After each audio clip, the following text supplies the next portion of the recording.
Hey, welcome back to the Mining Pod. We're doing our news roundup, Bitcoin and Bitcoin mining news. First, a few words from our advertisers, CleanSpark and Foreman Mining, and then we'll jump right back into the show. Hey listeners, let's talk about revolutionizing your mining operation with Foreman. This isn't your average management tool. It's an all-in-one solution for reducing costs and significantly boosting your revenue. Foreman brings a cutting-edge dashboard to your fingertips, empowering you with automated energy strategies. This means not only curtailing around real-time prices, but also strategically enhancing your profit margins through demand response. It's about leveraging energy efficiency to its fullest potential. With Foreman, you get a system that scales with your business, inventory management for assets, infrastructure integration, and business intelligence. Foreman elevates the cash flow and production of your entire operation. To see how Foreman can redefine your mining operation standards, visit foreman.mn. With Foreman, you're not just managing a mining operation, you're setting a new standard in the industry. Accelerated by Compass is the premier accelerator program for Bitcoin mining sites at any stage of development. Our managed services provide expert guidance in site procurement, construction, energy agreements, and mining operations. Compass helps clients meet timelines and expectations for operational excellence, from greenfield to retrofits and everything in between.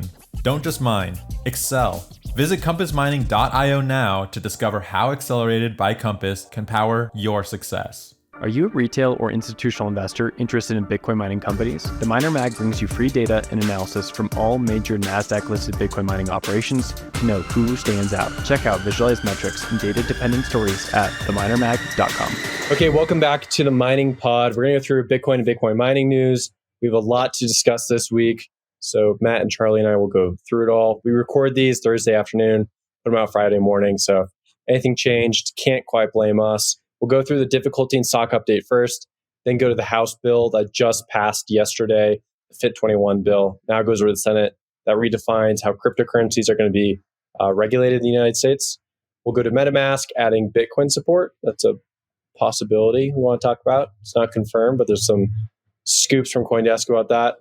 Venezuela mining Bitcoin, cracking down on it, and finish up with kind of like a shitcoin cry corner, if you will, where we talk about different scams in the industry. We don't pull this one out too often. We do it every once in a while. So we'll finish with that. Matt, I'll turn to you first for an update on difficulty in all things Bitcoin mining. Yeah, so we just had a difficulty adjustment within the last 100 blocks. The result is basically flat. Difficulty increased just 1.5% throughout this last period.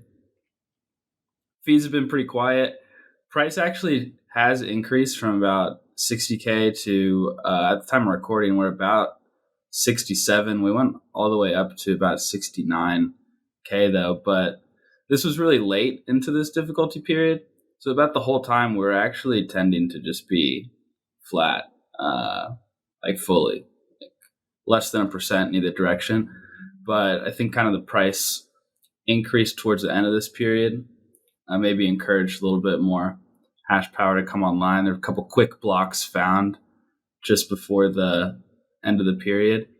But all things considered, pretty uneventful difficulty adjustment, really small change. Nice. Okay, we're going to go look at these mining stocks. So I just found this site today, actually, companiesmarketcap.com. And this is mining stocks that they have listed. So Marathon Digital, CleanSpark, Riot, top three, and then kind of goes on from there. Mining stocks have been pretty boring this year.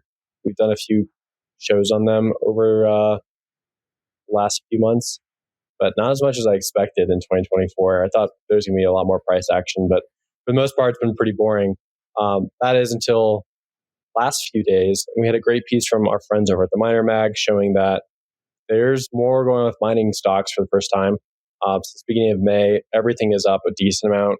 I think Iris Energy, which is now Irene, is up 52% since the beginning of May.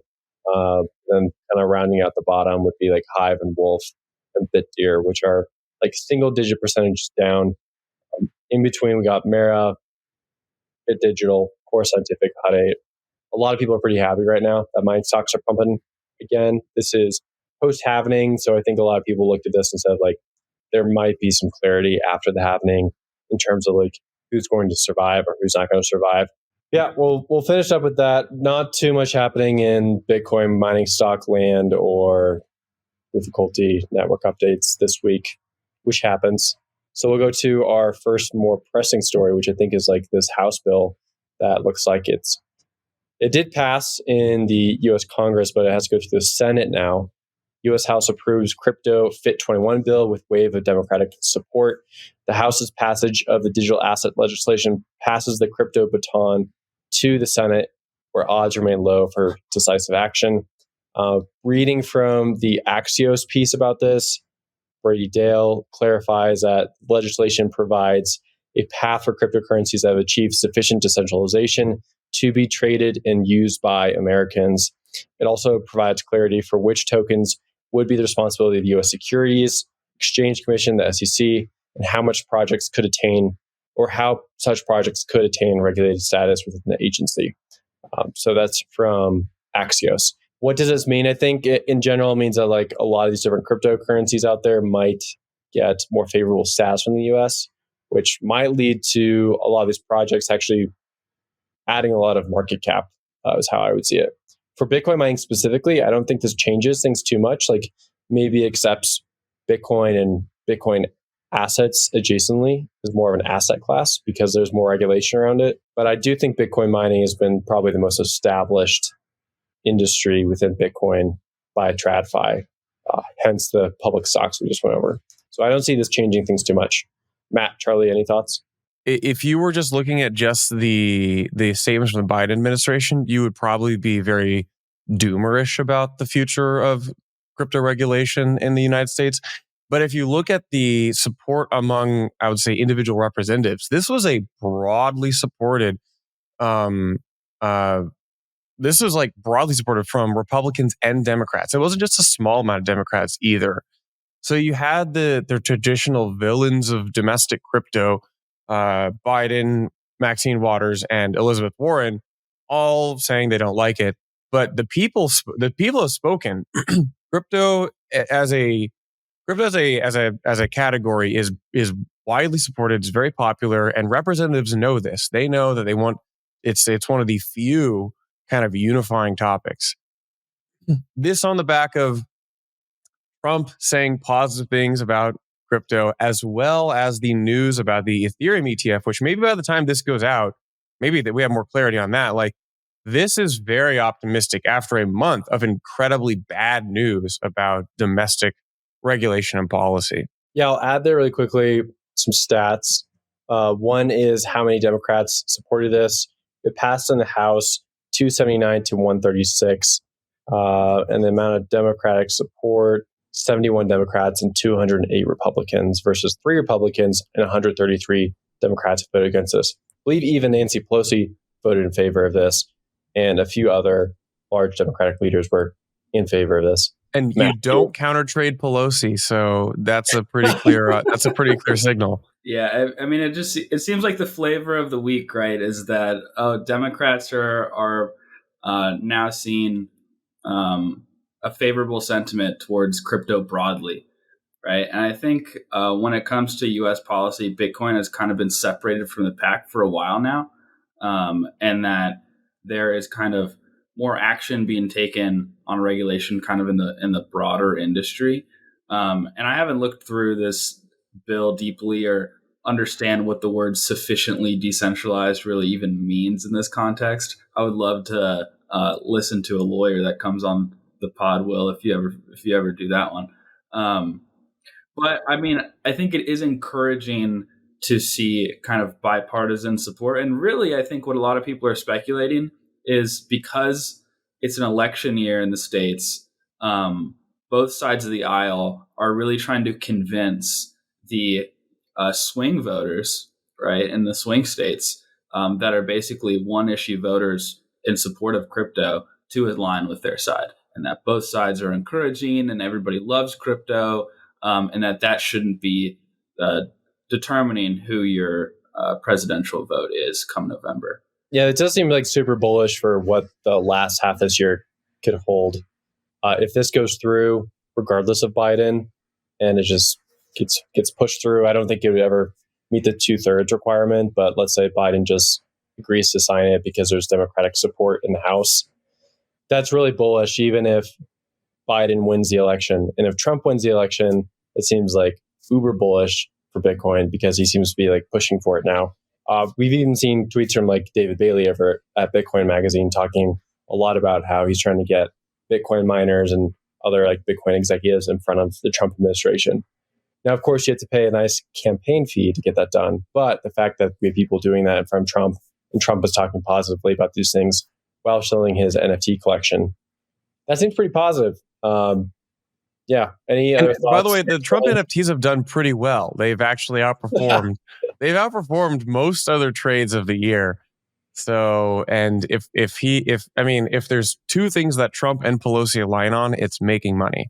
The last thing I'll say on this is like the smart money trade is always just to follow the interest rates. And it doesn't seem like they are going to be cutting interest rates into the end of the year as of now, or at least they're signaling that.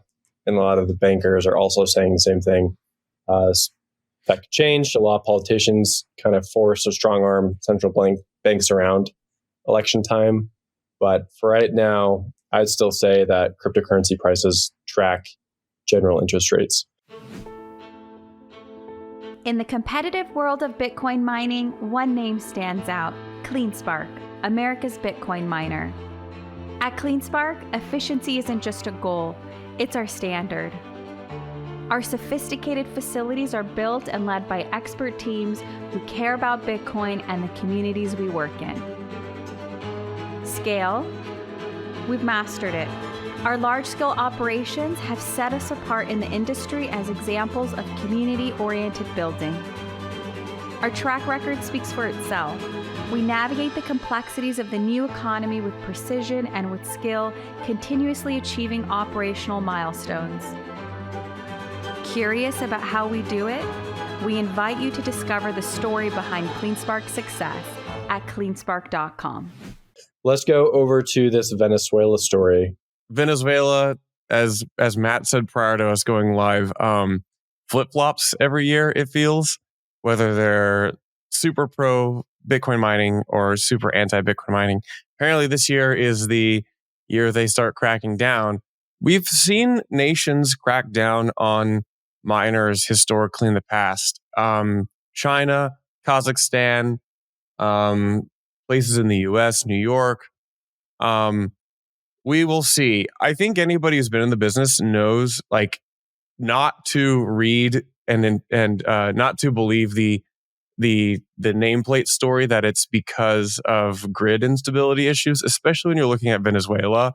Like, their grid instability results from systemic mismanagement and national collapse.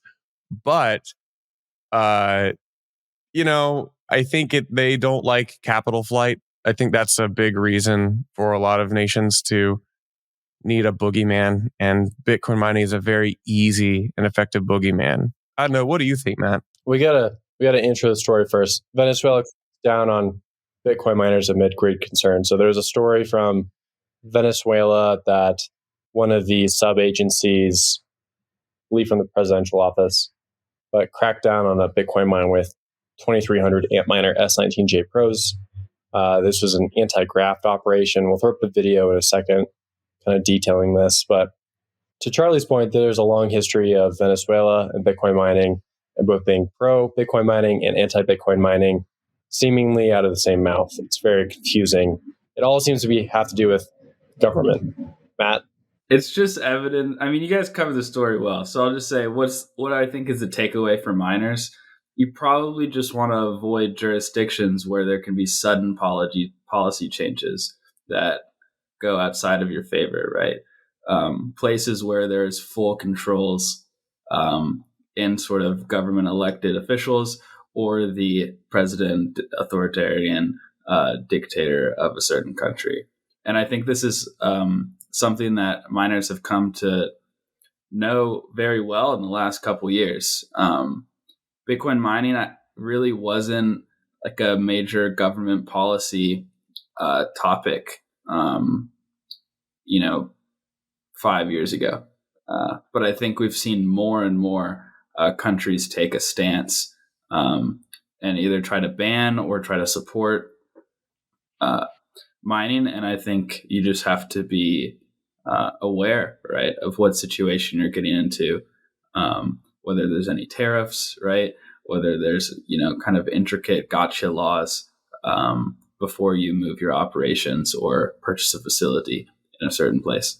I saw a bunch of photos of jack guys with guns in front of the Bitcoin miners.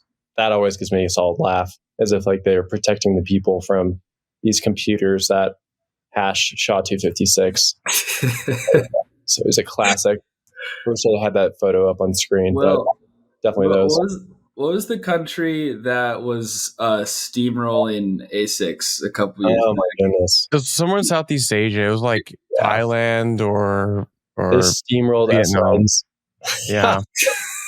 It's It so was- funny to me still to this day how people are confused by Bitcoin mining, and so their first instinct is fear, and so they love those photos of like police in front of Bitcoin mines as if they're protecting them, like as if these Bitcoin mines are going to like attack civilians. They're just computers. Like I just don't get it. To Matt's reference here, the video of the steamroller rolling over the S9s happened to actually come out around the time that China banned Bitcoin mining for real. And it was one of the more like poetic images of that particular summer. And it really did capture that unique era in Bitcoin mining. If you're gonna ban mining, I prefer, for purely entertainment purposes, the death by execution steamroll technique. I think that should be popularized. Crush those hash boards. Don't let anyone mine again. Okay, we'll leave that story there. Let's go over to this MetaMask story, which I think I jumped the gun on earlier. Bitcoin has come to Ethereum stalwart MetaMask, according to sources. This is a scoop from Ian Allison over at CoinDesk. Charlie, I'll throw this one over to you. Why should we care about this? This is insider info. The scoop coming from Ian here that MetaMask plans on adding Bitcoin support. This would be very significant. MetaMask is by far and wide the most used wallet across all of crypto. It is almost synonymous with a user's first wallet if they're going to touch anything except for Bitcoin. It would signify, MetaMask is owned by Consensus, I believe, which is very Ethereum focused. And this would be a pretty big deal because this is, the flagship Ethereum company basically giving the nod to user demand for Bitcoin integration in their wallet. I think this presents some technical challenges. They're going to have to hire some more Bitcoin engineers on the team. I wonder which Bitcoin engineers are going to want to work for MetaMask. But if this, if it happens, you have to look back and you have to ask why. Like, it's clearly not the legacy Bitcoin crowd which wants this feature. This is entirely new user onboarding and new user driven. So we're seeing just the knockoff effects, like the second and third order effects of, you might call it the ordinals phenomenon, but I will like to call it Bitcoin season 2, which is the hybridization of crypto products and being much more Bitcoin friendly across the board. So I hope that the story is true. If MetaMask does roll it out in the next month, it could position them pretty well going in for the rest of the year. I like to see integrations rolled out during mini bear markets, because right now ordinals and runes are down, so that they can get their feet wet and get some of the kinks worked out. Because I don't imagine that, as much as you want, and like all these wallets are trying to like roll out into Bitcoin integration, they're rarely smooth. Bitcoin tends to be a little bit harder to roll out than most people realize, even though they think it's like the dumb, simple blockchain. Especially when you add specific coin control like you need for ordinals, it adds additional complexity. So that's my take. What do you think, Matt? I definitely hear your point that MetaMask has a lot of already onboarded users and not necessarily an overlap with already existing Bitcoin users. They're on other chains and they're very prominent. What's kind of interesting to me is that MetaMask has kind of made its bread and butter, like abstracting away some of the complexities of an actual user experience on a crypto system. And I think the Bitcoin wallets like have always tended to not necessarily shy away from complexity and abstract away certain dynamics. I think the Bitcoin crowd kind of has always taken a different approach to the user experience, and so maybe you get a new flavor of that with MetaMask, something that's more tailored towards the kind of more general Bitcoin owner rather than somebody that is hyper concerned about privacy and full control and being able to customize what exactly you're doing with a transaction. I don't know. We'll have to see if they deliver on it and how they deliver on it. I would say they're not the only kind of non-Bitcoin wallet development company that has rolled out Bitcoin features. I feel like most prominently, probably Phantom, the Solana ecosystem wallet. It goes pretty early into the ordinals wave, allowing users to start interacting with the system and just do some general Bitcoin transactions. And like you have to have support for things like Taproot and Segwit if you're doing that. So it's not like they're, Coinbase who waited on implementing those kinds of soft forks for years. You have to kind of jump in at the deep end if you're trying to enable support for a lot of, in Charlie's words, the Bitcoin Season 2 type applications. I'll actually I'm sorry, you guys are not excited enough for this. This is huge news. Okay, MetaMask claims is 30 million monthly active users. I just looked at Bitcoin active addresses, and there's about 600,000 right now. So even if those numbers are like wrong by a few 100,000 active addresses for Bitcoin and a few million for active addresses on MetaMask, that's a huge increase. Like the number of people who might have access to Bitcoin for the first time on a browser app is going to go up exponentially, which means like your ordinals ecosystem is going to explode. Your L2 ecosystem for Bitcoin is going to explode. MetaMask is very slow on this. They're very focused on like upstream supply chain attacks for their system, and that's why they're very, very slow at changing things, because there's a huge burden for them to change anything. When you think of Ethereum, you think of two things: three things: Vitalik, Uniswap, and MetaMask. That's what you think of. And so for MetaMask to be adding Bitcoin tells you everything you need to know about where we're going in the future. The future is multi-chain, whether you like it or not. Stable coins are going to be a big deal. And yes, already a big deal. Already a big deal. Your browser wallets that have long been associated with Uniswap, have long been associated with flipping tokens, are now going to become Bitcoin first wallets. And the most pristine asset on earth will be on your MetaMask wallet. Charlie? I do think Matt does bring up a good point about Phantom, because Phantom is like the most popular Solana wallet, and it added Bitcoin integration, and you rarely see nobody recommends Phantom right now for ordinals stuff. It's the same kind of pantheon that we had a year ago, Unisat and Xverse, and sometimes Leather. So it's interesting how we've seen the wallet landscape not really change a whole lot, even though mainstays like Phantom have added support.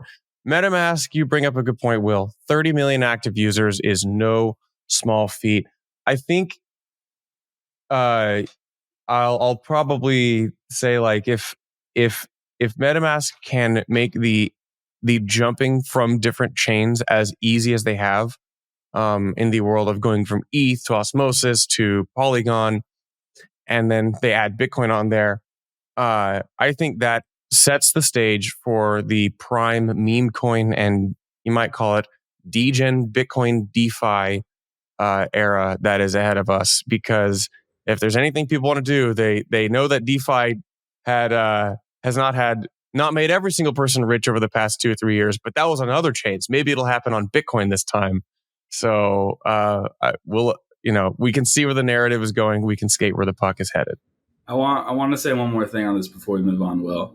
I think if you are a Bitcoin proponent where you're like, it is money and that is how it should be seen and that's what we should like it for, having Bitcoin in multi-asset wallets, right?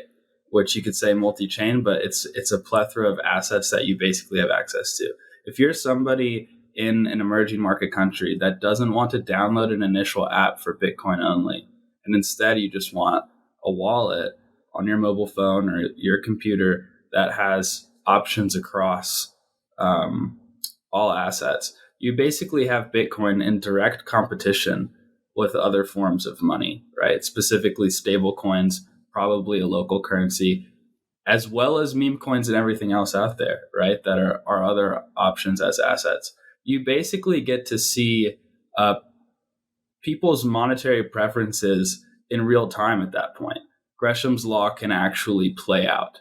And so from that standpoint, I think having that user experience available in a really convenient way and accessible way actually could very much so benefit Bitcoin adoption long term. Need ASIC help? Check out Vitamine, one of Bitmain's certified repair shops located in Washington State with satellite offices in Colorado, Oklahoma, and Texas. PSUs, hashboards, immersion setups, in and out of warranty repair, Vitamine has you covered. Want to train your technicians? Bring Vitamine to your site for hands-on training in the art of ASIC repair, complete with Bitmain AMTC certification. Contact Vitamine today at dan@vmasic.com. Again, that's dan@vmasic.com. When you think of ASIC repair, think Vitamine. Let's go to our last story for today. I thought we'd do something a little fun going into the weekend. There's this new company called Rabbit. They're making a wearable AI gadget, gizmo, if you will. It's a widget. It's a classic widget. And they went out to market. They raised a ton of money. Then the reviews started coming in for the new product, and they've been roasted. Why are we talking about this on the Mining Pod? Well, the CEO of it has a history within the general NFT and I'd say crypto space. So let's take a watch from this video. It's about 2 minutes long, and we'll come back to discuss. The Rabbit R1 is a tech product that has raised tens of millions in venture capital, promised the world, and delivered on almost none of it. Hi, everyone. My name is Jesse, and I'm the founder and CEO of Rabbit. This is the Rabbit R1. I can speak or type with R1. I can also use R1 to call a ride. I can also use R1 to order food. I can also make R1 to a set of more complex actions. For example, if I want to plan a trip to London, I can just describe what I wish in full to R1. The thing that you get at the beginning is like borderline non-functional. Book an Uber to LTT Labs. The rideshare status is currently unavailable. Get me a ride. Apologies. The Uber ride request couldn't be processed. What is this? You are holding a taco. Gamma coin, which is basically Bitcoin 2.0, that is 100% generated by clean energy. And we did the math, we did the calculations to where if you own over 1,800 milliwatts of clean energy generation, that means you will have extra generated electricity that you can donate back to city grid.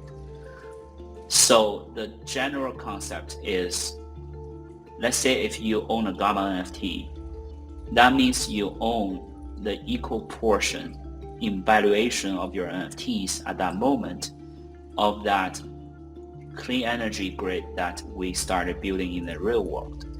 That means you own that power, that portion of the clean energy solar panels that generates that power. And that means you own that power.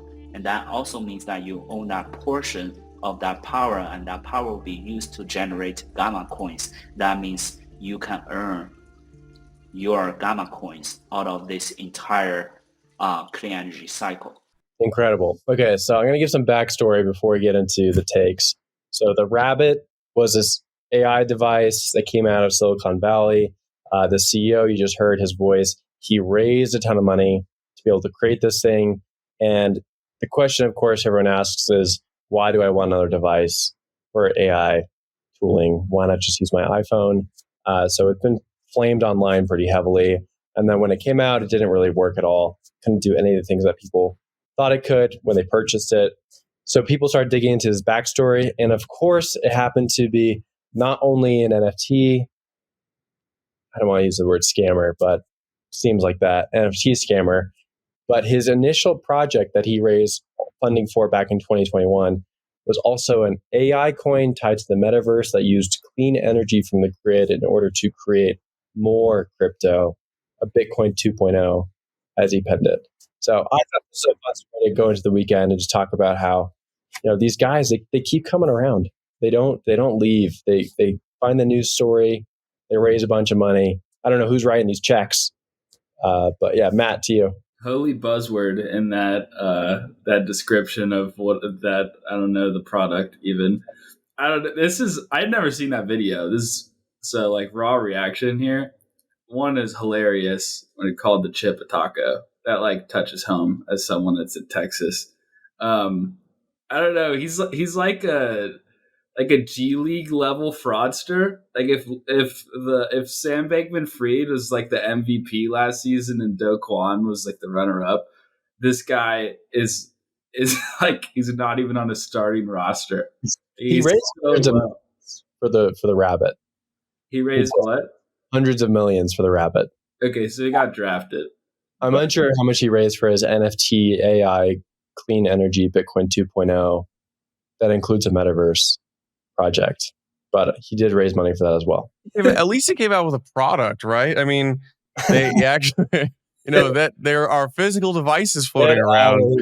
Yeah. Because, you're lucky these days to even get the actual device. I mean, thank God the Solana phone actually came out because, that was a clear that was a win for that team. I don't know. I'm kind of surprised that the same playbook is run again. I don't know where this money comes from. Like, where are these reactionary venture capitalists who are like, what's the next thing? What's the next shiny light to write my check to? And then that guy is there to have them send their hard-earned money out the door. And what's funny is like I'd actually followed the reviews of this device for the past few weeks prior to even learning that it was this guy and his historic crypto activities. And I knew that the device was largely disappointing. Yeah, but not surprised that he also happens to have tenured experience in the crypto buzzword field. Yeah, I mean, the best one from last cycle was definitely the Mountain Dew miner. I think a lot of Bitcoin miners have fond memories of that press release. This one comes up there. I didn't even know about it. And I just saw it. A family member actually sent this to me. It said, you should take a look at this. It's funny. And I was like, wow, we got to talk about this. So this has been coming out in the news over the last few weeks. And then this backstory was unearthed by CoffeeZilla, who does like a lot of tech investigations. And he found this whole clean energy Bitcoin mining 2.0 scheme. Okay, we'll finish up there. Thank you for joining the Mining Pod for our news roundup. That was Matt Kimmel and Charlie Spears. I'm Will Foxley, Blockspace Media. Be sure to check out our other podcasts, including Bitcoin Season 2. We put out a great podcast today with the person behind the second rune etching ever, and also the person behind Mutable Trees. So go check that out. You can find it on the Blockspace.media website. Also go check out the Gwart Show. We had a good conversation with Colluding Node at the beginning of the week on all things Bitcoin. It's like cryptocurrency in general, but kind of like a skeptic's take on what the industry is actually doing. So that was a good podcast. At Consensus next week, we'll be doing a small miner meetup Wednesday morning at 11 a.m. in the Sunset Room. So if you are at Consensus next week, be sure to come find me. I think that's all we got to plug. Anything else, guys? Want to plug anything? Cool. We'll close it there. See you guys next week.